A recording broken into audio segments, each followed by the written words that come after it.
All right, let's start. Hello. Welcome to my blog. All right, so we are now in the another respectable scene called pride, no? I believe it's very familiar to us, pride. Hindi po ito yung kinakain na fried chicken, but it's pride. The pride na sabon, pwede rin.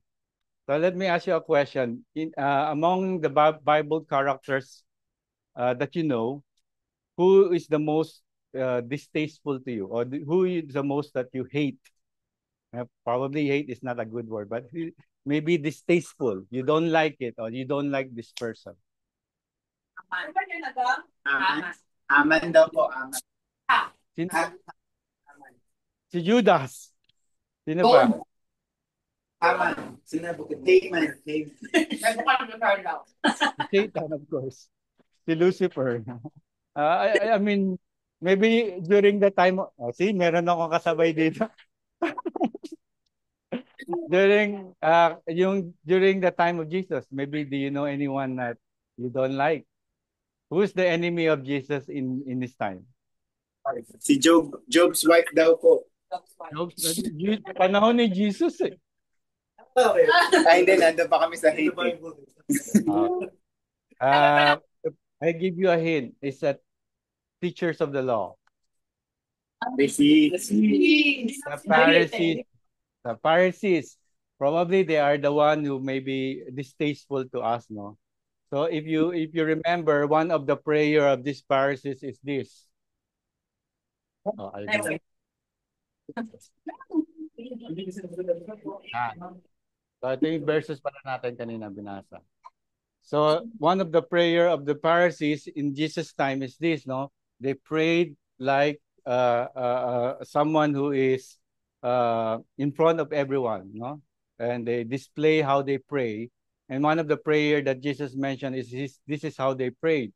God, I thank you that I am not like either man, extortioners, unjust, adulterers, or even like the tax collectors. So they pray like that. No, they prayed showing off to everyone, let everyone hear how they pray. But we can see that the person behind him is prayer. His prayer is intimate. His prayer is looking at himself, but not looking at others. This Pharisee look at others people and compare it to himself. No, this is what we call self-righteousness, right? So, but sometimes the irony is this, no? Even we condemn this person, the Pharisee, sometimes we also fall, no? We fall in the same category as them. We are like a self-righteous person. Do you feel sometimes you're self-righteous? And this morning we are going to address the sin of pride, no? The pride that not pride in general, that just not like this Pharisee that he is very proud of himself, but something that is maybe we cannot see it in ourselves, something that is very subtle, that sometimes we thought it's not sin, but it's actually a sin, right? So this is the one that we're going to address this morning. And sometimes we fall to this kind of temptation as a believer. So we will go through 4 types of subtle sin, namely the pride of moral self-righteousness, which I mentioned earlier, the pride of correct doctrine, the pride of achievement, the pride of an independent spirit. No, so before we go on, let's open up in prayer. Let's pray. Dear Father God, we thank you, we honor you. Thank you, O Lord, for the privilege of coming to you and listening to your word. And thank you, O Lord, for this time that we will be able to listen and understand your word. And I pray, guide me as your mouth speaker, O Lord. Help me, Lord, not to fall into pride as I speak this morning. Help me come to you in humility, Father, so that your word will be magnified, your name will be magnified, and not myself. Guard me, O Lord, guard my lips this morning, and we commit everything to you, O Lord. In Jesus' mighty name we pray. Amen. No? So as we seek to address this subtle sin, no, I pray, that I can do myself without falling into pride or critical spirit. And sometimes as a preacher, it's difficult for us, no, yung mga pastors, it's difficult for us to preach na hindi kami magsa-sound na we are so prideful when we speak. But actually, when we speak, we are also preaching to ourselves, no, not only to you, but this lesson is also for us to learn about ourselves, about our pride as well. So let me say that on the onset, I am not free of pride. Yeah, I'm not free of pride, especially that the pride that hides behind the cloak, and as we trying to teach others, no. So I don't want to be sound as hypocrite to you, because sometimes, of course, I also fall in pride, and of course, I confess that kind of sin. So one of the problem with pride is that we can see it in others, but not in ourselves, and this is a very dangerous sin, no? And we talk about pride, and this when you say pride, this is what God don't like most, no? If you see the Bible always say God, yung kaninang passage binasa natin, God opposes the pride and give grace to the humble. So pride is the enemy of God. If you look at it that way, pride is the enemy of God, and that's what we want to avoid, no? As a Christian, we don't want to be looked as prideful as we are, no? So uh so join me, no? Join me as we ask God to reveal to each one of us, to see in our lives whether we are prideful or not, in a subtle way, no? And this is a critical topic, as we've seen in the fact that James and Peter both warns us about pride, no? And they both mention in the own passage, Peter and James, they both said that God opposes the proud, no? God opposes the proud. So we will go through each one of the subtle pride that we're going to study. The first one is moral self-righteousness. Yeah, moral self-righteousness. So we can see earlier, no, the Pharisee pray in a proud way, in a self-righteous way. And we can see in that parable that that Pharisee is really showing off, showing off that, or maybe comparing himself with other people. Lord, I didn't do that. I didn't do this. I didn't do that. I'm so happy I didn't do that. Like unlike other people who are criminal, extortioners, and so on. So firstly, let's define what is moral self-righteousness, no? Ano ba ang ibig sabihin ng moral self-righteousness? It says there is moral self-righteousness. It expresses itself in a feeling of moral superiority with respect to other people. It's like saying that I'm better than you. I am morally superior than you, or any other things, no? So this type of pride is not limited only to the believers. Hindi lang sa atin nakikita yon, but it's also seen. It can also be found in political, cultural realms, no? Especially in politics. In politics, we all see that all the speakers speak like they never did any corruption at all. So we can see all that especially when election comes, no? So anyone who believes, for example, that he holds a moral high ground in any areas such as politics, economics, or environmental policy is likely indulging into moral self-righteousness. And sadly, sometimes, no, however, it's very common among us as Christians, especially believers in self, no. And it's because nowadays we fall into committing or condoning, no, the flagrant sins around us, no? Ano ba yung mga sins na nakikita natin around us that is morally exposed, like immorality, divorce, homosexual lifestyle, abortion, drunkenness, drug use, and scandalous. So those are around us right now, right? And because we don't commit those sins, anong nangyayari? What happen? We tend to feel morally superior around them. Because I didn't do that, I didn't do this, I'm not an adulterer or not a murderer, so I'm better than you. So sometimes we think that we are better than that. And the worst thing is we contempt. No, we give contempt to these people, or we give judgment to them. So I heard you heard the latest news about the Coldplay couple. Narinig niyo na po yun, na Coldplay ako, na Coldplay sa concert and so on, no? So after that incident, I believe you see a lot of memes, a lot of comments, judgmental comment, and I googled some of the comment, and some people really criticize these two couple and maybe make fun of them, no? So one comment, they say that the wife must be very thankful to Chris, which is the singer, that he accidentally caught them on kiss cam. That very embarrassing, knowing that she is the head of HR.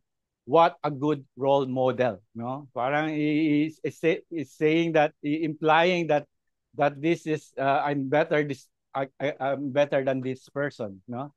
And another one say, I expect the mistress looks prettier than the younger, but this is the opposite. So the guy is the one who commented is judging or criticizing the appearance of that person. And one commenter said the 10 commandments could have saved them. Yeah? They say the liar, cheaters, thieves will get their karma and then get their judgment one day. So people are really easy to judge. People are really easy to criticize. And then sometimes they really didn't evaluate who are they, or who are them in front of God, no? So we can read these comments like they never really fell into this kind of sin. And most of the comments are full of judgment. No, it's not that these judgments are true or false, but Jesus say, no, if you remember one of our Bible reading, the passage about the plaque in the eye, the speck in the eye, no, Jesus say in Matthew, what do you see? The speck that in your brother's eye, but not notice the log that is in your eye. No, Jesus saying you should examine yourself first before we judge others. Look at yourself first. No, look at, maybe are you that kind of perfect that you can judge other people?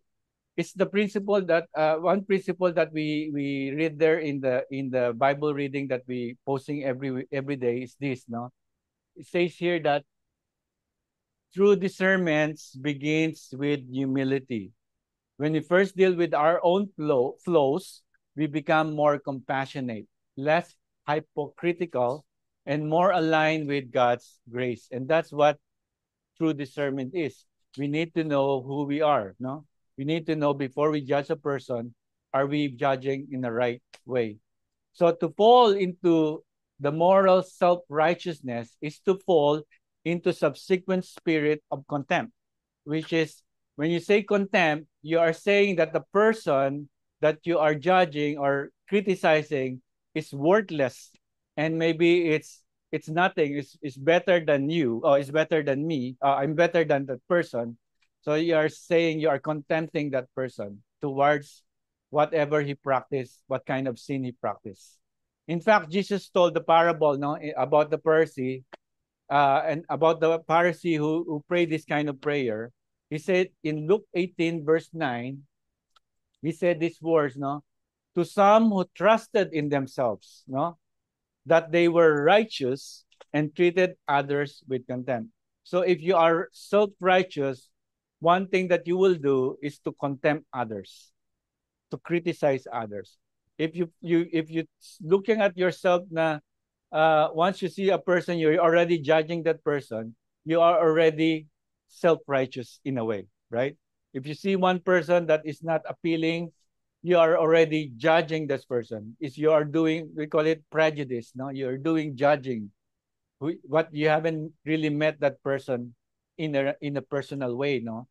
So as we study the subtle sin in our lives, no, let us be aware that pride of moral superiority is the most common sin, no? It is only second to the sin of ungodliness, no? Wow, no? Ungodliness is the first one, and second is sin of moral superiority. But though it is more prevalent among us, it is difficult to recognize sometimes, no? Because we all practice in some kind of degree, no? In fact, no, we seem to get perverse, no, enjoyment out of discussing maybe in our office. We just talk one person, we talk to our colleague, we are already judging our colleague, we are judging our boss. That's why sometimes hindi natin na-realize we are already become a self-righteous person. So when we engage in this kind of thinking or conversation, we are guilty of moral pride and moral superiority. So let's watch out, no? Let's watch out for ourselves if we are practicing this kind of thing, no? And then second kind of pride is called correct doctrine. And this is more common for us, no, mga preachers, mga nag-study ng Bible, all those people who really study theology and so on. We have this problem of correct doctrine. So what is doctrinal pride? No, ano ba ibig sabihin ng doctrinal pride? So similar to a moral pride, a moral of superiority is this.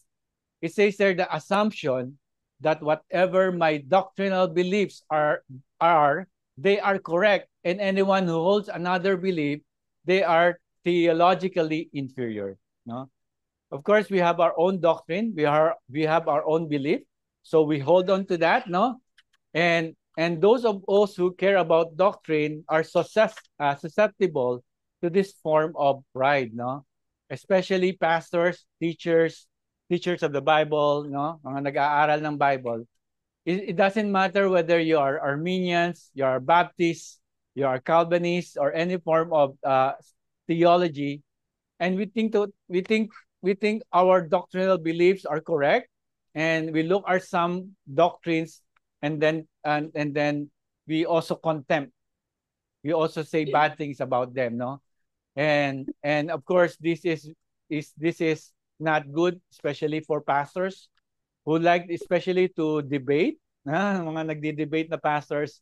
That's why we don't allow mga Baptist mag-debate. We don't really go into debates because we will become like we will experience this pride of correct doctrine, no?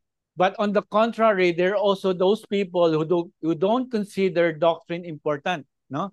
May mga tao that they don't look at doctrine very important. That's why sometimes they also look at down on us. No, why do you believe this? It's not important. Only Jesus is important. I don't believe in this, in this, in this, in this. So they also become suffering from the pride of correct doctrine. In 1 Corinthians chapter 8, sabi diyan, Paul addresses this form of pride, no? When it arose over the issue of eating food, no, eating food or that food that been offered to idols. And some of the Christians had concluded that such practice fell within the bounds of Christian liberty. Ibig sabihin, it's okay. Paul say, it's okay, but I don't disagree with you. I don't disagree with you about eating food offered to idols, sabi niya. He didn't rebuke them, no? This is correct, sabi niya. This is correct. This is good, sabi niya.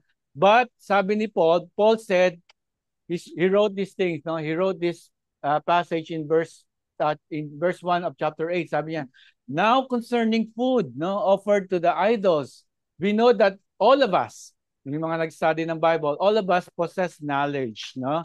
But this knowledge, sabi niya, pops off, but love builds up. So Paul is actually agreeing with their knowledge. Tama naman yung tinuturo nila. But what Paul is criticizing, cannot criticize, but Paul is charging them is their doctrinal pride. And you notice that knowledge pop-ups, they become prideful. No, yeah, yes, I have this knowledge, I know the doctrine, I know theology, but it becomes prideful to them. And that's what make it dangerous, no? And sometimes we have this teaching during the end times. So who believe in end times here? The doctrine of end times, eschatology, no? Some people believe in when Jesus Christ comes, we will all be raptured. But not all agree that it will come on a pre-tribulation, before tribulation. Some theologians believe it's in the mid-tribulation. Some theologians believe that it will be post-tribulation. So yun pa lang, no, and they don't agree with each other, no, and then sometimes the problem with that is sometimes they hold their belief as solid as it is, no, and they become contempt to other doctrines as well. So nagkakaawa, they causes conflicts among them, so they look each other with contempt, and then sometimes they fight. I don't know. So, but I'm not suggesting, no, I'm not suggesting that we should not seek the Bible. It is a privilege to know the truth of the scriptures. We should know how to hold our convictions, but we should hold our convictions with humility. Yes, the Bible teach me this one, and I should teach it with humility to other people as well. If they don't believe, so be it, no? But this is what I understand. This is my conviction. So I stand with it. But I don't argue with other people. I don't criticize other people with their beliefs. I humbly share whatever I know. So I tell you a story. No, there's a professor in school, and he got a Christian student. No, and then he asked his Christian student about Jonah. No, Jonah swallowed by the giant fish. And then the professor argued, no, if you were swallowed by a fish for 3 days, you know that their gastric juices will burn you inside, will melt you inside. So how is it possible that Jonah was still alive after 3 days? He should be coming out like bones already, or melted already. So the Christian student gently replied, I don't know, sir. I don't know. Honestly, I don't know. But one thing I know, when I died, I will talk to Jonah and ask him. Now, but if I cannot find him, then maybe you should ask him because you're in hell. So, No. so the point of the second pride is to point out the danger of doctrinal pride and to urge you prayerfully consider if this is one of your acceptable sin. If you fall in this acceptable sin, confess to the Lord, no? Because we are exercising this kind of thing. So I suggest you read through the whole chapter of First Corinthians 8, no? And then you will maybe memorize, no, knowledge can pop up. Your knowledge about theology can pop up, which means you are being prideful of your doctrine. So be very careful, no? We should exercise the spirit of humility each time we talk to other people about doctrine. So that is the pride of correct doctrine. Thirdly, pride of achievement. No, this is very familiar to us because all of us can achieve. No, all of us can work. Most of us can relate to this. No, especially parents. No, parents like me, we are proud of our children' achievement. Each time they graduate to school, each time they get a medal, and no, each time they accomplish something in their life. No, and of course, as a parent, we will always like to post in social media, ibida-bida natin with our friends and so on. And then we have the hashtag proud parent here. There's nothing wrong to be proud, no, with our achievement and our children's achievement. The problem revealed when we study the scriptures. So that's why we are studying the scriptures. What is the danger of being proud as a parent or proud as a person? No? The scripture teach that there is generally a cause and effect relationship between hard work and success. Of course, the Bible is very clear, no? So if we are excel in sort of academics, athletics, business, or profession, we will reap the reward. Of course, there will always be a reward. As mentioned in Proverbs 13:4, no? Sabi yan, the soul of the sluggard craves and gets nothing. Ibig sabihin, if you're lazy, you get nothing. While the soul of a diligent is richly supplied. So which means there is a reward for every hard work that we did. No? May mga reward tayo matatanggap. However, the scripture also teach that success in any endeavor is under the sovereign control of God. No? If you read 1 Samuel 2:7, Psalm 75, verses 6 to 7, it says there that we are everything that happening in our lives, whether it be an achievement or a good thing or a bad thing, it's under the sovereign control of our God. Proverbs 13:4, sorry, not Proverbs. 1 Samuel chapter 2, verse 7, it says, the Lord makes poor and makes rich, and he brings low and he exalts. So which means the Lord is in control. He is in control who become poor, he is control who become rich, and so on. Everything na na-achieve natin in our life is because of God's sovereign control in our life, no? And that's what we need to remember. Maare, now maybe there are two students who are taking the same course in college. They are diligently excel and maybe get the grades, but some maybe yung isang student maybe barely make it to the passing grades, but the other one may be excelling, no?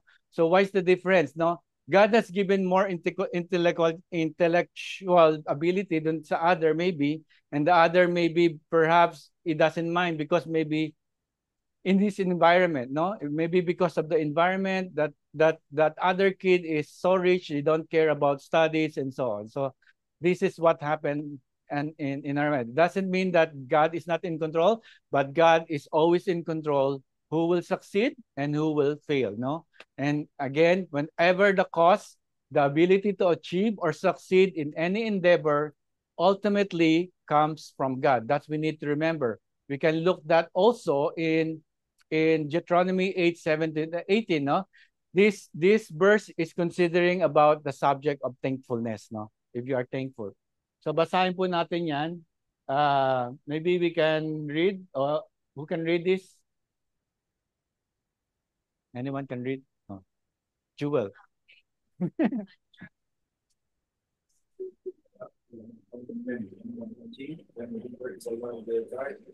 is the one who gives you power to be successful.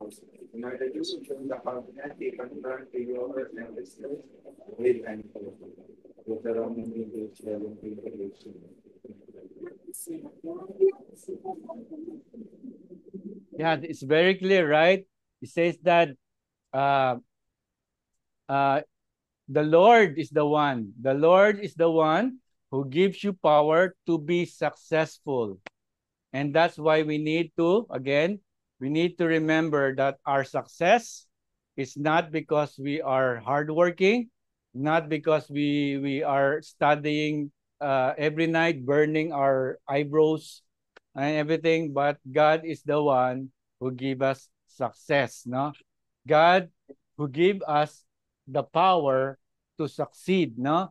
And there is no such thing as a self-made man, no?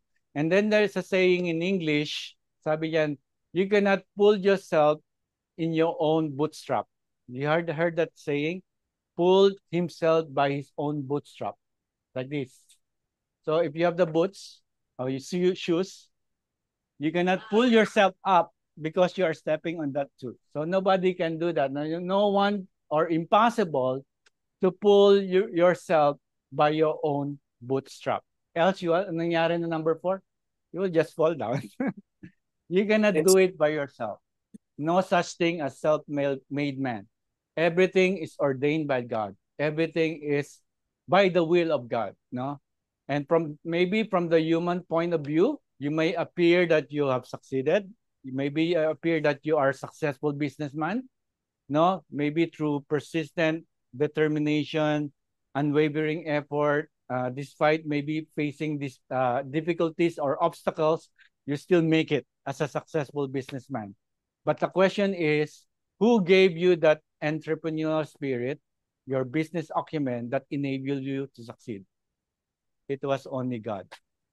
It's God who ordained everything. To the proud Corinthians, Paul wrote, sabi niya sa mga Corinthians, he wrote this, who sees anything different in you? What do you have that you do not receive? If then you receive it, why do you boast as if you did not receive it? So what Paul is saying here is, what do you have that you did not receive? Wala. Right? Everything that you have, you receive it. No? Binigay ng Panginoon. Everything that is given to you. And that's what Paul is saying. You have nothing that did not come to you as a gift of God. Whatever you have right now, your house, your home, your career, your intellect, is everything given by God. And we owe it onto Him. So everything, we have nothing that will enable us to achieve success that we received from God. So why boast? No? Why boast? No? It's obvious. Maybe you can boast it in a proud fashion. You post it in Facebook, or maybe you can post it in a subtle way. No, you celebrate. Yes, because I am good. I am great. I can do this. No? That's why that is the pride. No, pride. No, in both instances, whether you proud announcing it to Facebook or you saying it to yourself, it's a sin. No, you failed to acknowledge that success came from God. Lahat ng success or achievement natin came from God. And of course, who is the one we need to thank for? Ultimately, is God, no? So going back to the topic of parents. Again, who is the parents here? I know you are proud of your children, no? You are proud to announce it to social media.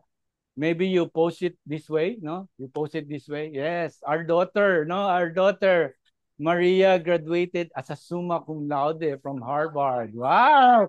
Then hashtag proud parents. There's nothing wrong. There's nothing wrong with communicating the good news to your family and friends.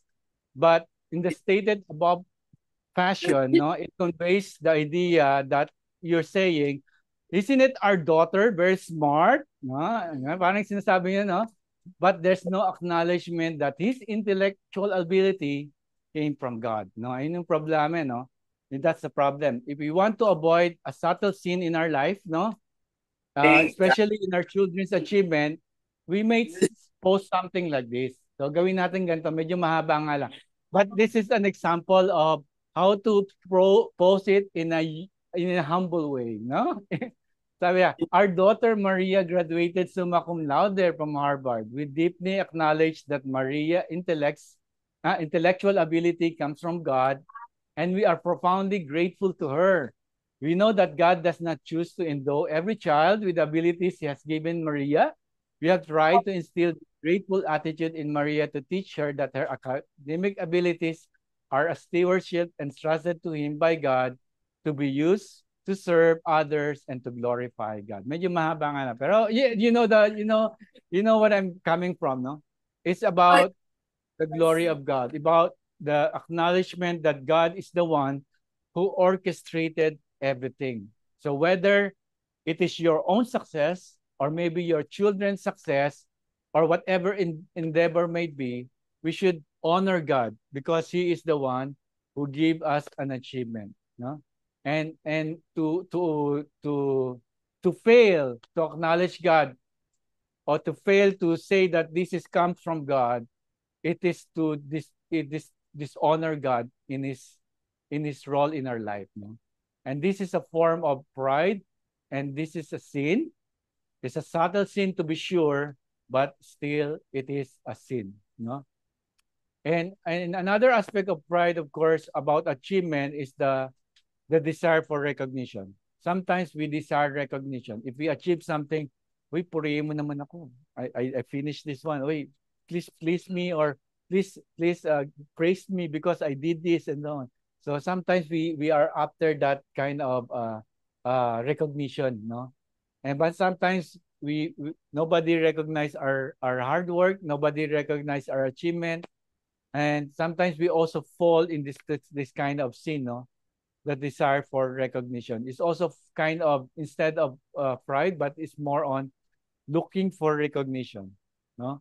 So if you are looking for that kind of recognition, or you're discontented because nobody noticed what you did, especially in work, or I'm the reason why this company is prosperous, but nobody recognize you, no? Sometimes we are lack of this recognition. But two principles I can leave you with that: guarding ourselves from sinful desire for recognition. Number one, consider it is as a privilege to serve. No? Para hindi tayo mag-fall into sin, we should consider it as a privilege to serve. Now, we should remember the words of Jesus in Luke 17:10. Sabi niya, no? So, all you also, when you have done all that you have commanded, say we are unworthy servants, we have only done what was our duty. And that's humility, no? No? If you complete everything that God has commanded you, it's because we are just servants. It's a privilege for us to serve. No? If you think that your work is a privilege, you will diligently work harder, no? Because we know that we are not serving a human master. We are serving the eternal God, no? We are serving the one who created us, the one who created the heaven and earth. So it's a privilege to serve. Secondly, it is only by His grace. No? I done this one because I achieved this one because it's only by His grace. No, we should learn that all recognition, regardless of immediate source, ultimately comes from God. It is God who puts down one and lifts up one another. If you read Psalm 75, verse 67. So if we put these two principles together, it causes us to say that everything is all by His grace. Our children's achievement, this is all by His grace, no? And I deserve nothing. We deserve nothing. And including recognition as well, no? It is only by His grace. Therefore, I don't fret each time nobody recognizes me. I don't feel bad because I know God is my ultimate audience, no? Siya yung talagang tumitingin sa buhay natin. And God will be pleased, no? Because we are doing our best for His glory. And lastly po, last pride that we're going to study is pride of independent spirit, no?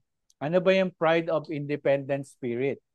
This spirit expresses itself primarily in two areas. Sabi yan, a resistance to authority, especially spiritual authority. And secondly, it's an unteachable attitude. No, these are the two spirit, independent spirit, and these two often goes hand in hand. No, and I show you an illustration about this wall. This wall is called the parapet. No, parapet, yung parang wall siya para merong holes. No?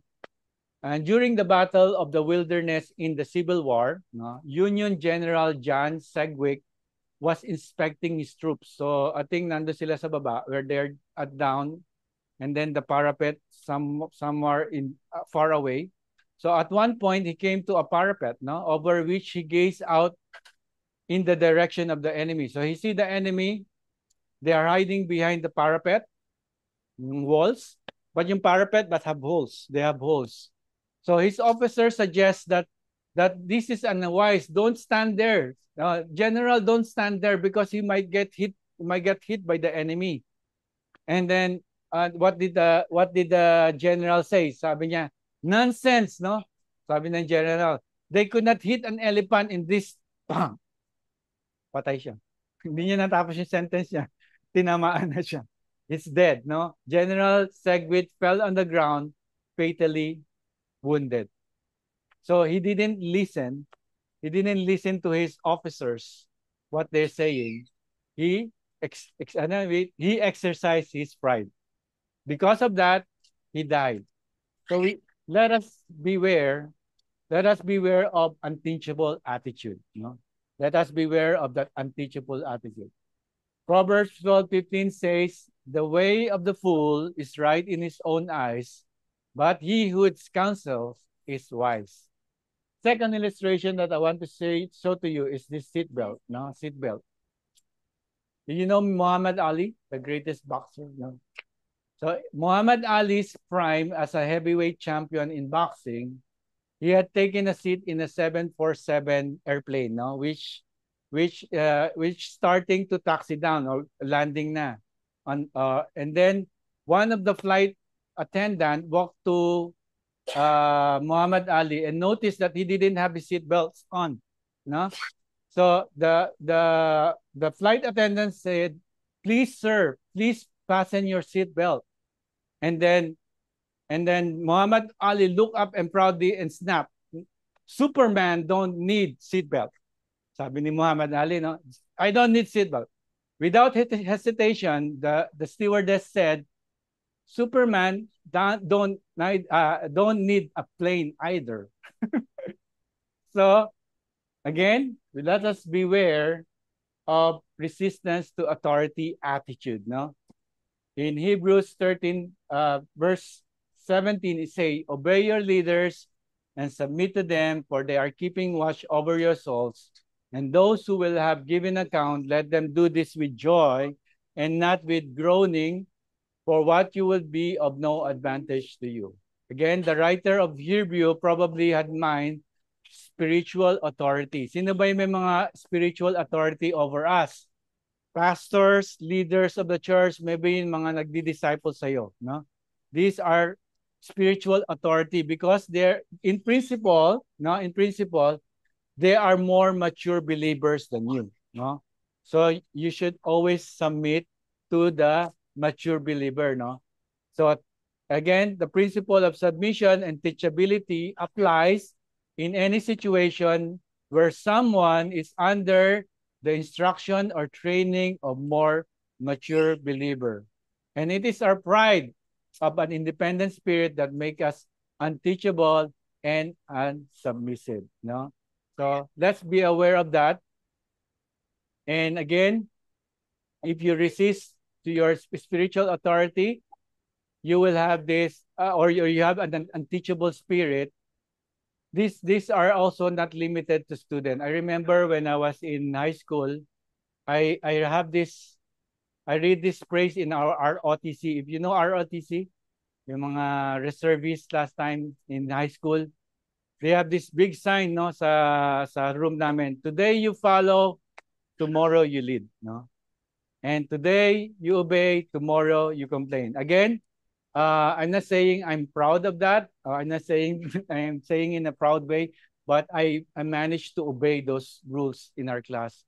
So I'm not a disobedient student. Hindi naman ako napurusahan ng aking platoon leader. I still I still obeying, no? Again, it's not pride, but I'm just sharing you by the grace of God. And this is what I know, no. Yet again, the Bible, yes po.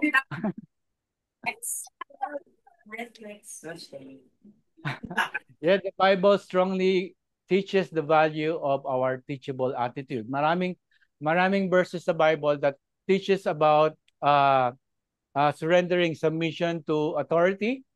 Some of the passage that we can read is mostly on Proverbs, no? Like, "My son, if you receive my words and treasure up my commandments with you, my son, do not forget my teaching, but let your heart keep my commandments. Hear, O son, of father instruction, and be attentive that you might gain insight. My son, be attentive to my wisdom, incline your ear to my understanding. My son, keep my words and treasure up my commandments with you." So although makikita natin these are the context of father and son, no, relationship, but they all expresses the principle of teachability and willingness, even the desire to learn to those who are mature in faith, no? Sometimes as a Christian, we should always listen to your pastor, no? If your pastor say you have to be in our house worship 10 o'clock, you should listen to your pastor. And this is wise, no? This is wise because of the maturity of the person that teaching you. So let us not neglect that kind of teaching. If you neglect that, again, you are falling into pride of independent spirit, no? So to give balance to this teaching or this lesson, let me say that spiritual authority does not mean that someone has the authority to tell whom you will marry or not to marry, or where you will work or not to work. Hindi yun, no? It's not about that. Of course, it does mean that there should be someone who has the best interest at heart and can speak up to those that you have similar issues with, and then they can advise you with wise biblical counsel. That's why may mga elders tayo sa church. That's why we have pastors in the church. You can approach them if some you need an help or you need an advice. You can approach them and listen to them because they are mature believers, which means they gone through that one. They have been to that situation maybe, so you can ask for that advice. So again, this is again all the things that we are teaching here are so subtle that sometimes we didn't notice it is a sin at all. That's why we are teaching this ang tawag title na to? Respectable sin. And that's why we should always note you have to know it in a deeper level. No, that's why we are teaching this. And it's so common and accepted among Christians that sometimes we don't think it as a sin, no? Or even if we do agree that they are sin, we may see them in other people, but we don't see it in ourselves. So that will be the problem. So I urge you to pray over this lesson and asking God to bring your mind in any tendencies of pride in these areas and then confessing them as a sin. So how to get rid of our life? I have to get rid pride in our life, not our life. So how to get rid pride in our life? Again, the opposite of pride is what? Humility. Humility. So as I leave you with this verse again, I will look. He who is humble and contrite in spirit and trembles at my word. Let's pray. Father, thank you, O Lord, for these lessons. Thank you, O Lord, that we learned about the subtle sin of pride. Guide us, O Lord, if we have this kind of sin, help us, O Lord, to expose it in our heart. Help us to ask for forgiveness, O Lord, so that we will be able to know whether we are doing it right or wrong. Guide us with your Holy Spirit. Give us wisdom. Teach us, O Lord, and help us, O Lord, to be always humble because you don't like proud people. Help us, O Lord, to humble ourselves in your sight. Thank you, dear Father God, this morning. We give back all the glory to you. In Jesus' mighty name we pray. Amen. All right, so I leave you with this challenge question. You can take a screenshot of it. And then maybe we can break out into groups. Any question, Sis Centralist? Nakatulog na yata kayo eh. Hindi pa, sa buhay na buhay nga kami. Buhay na buhay ba kayo? Okay, salamat po. Salamat po. Thank you. Thank you po, Ninong. God bless West Fam. God bless po. See you. Thank you po.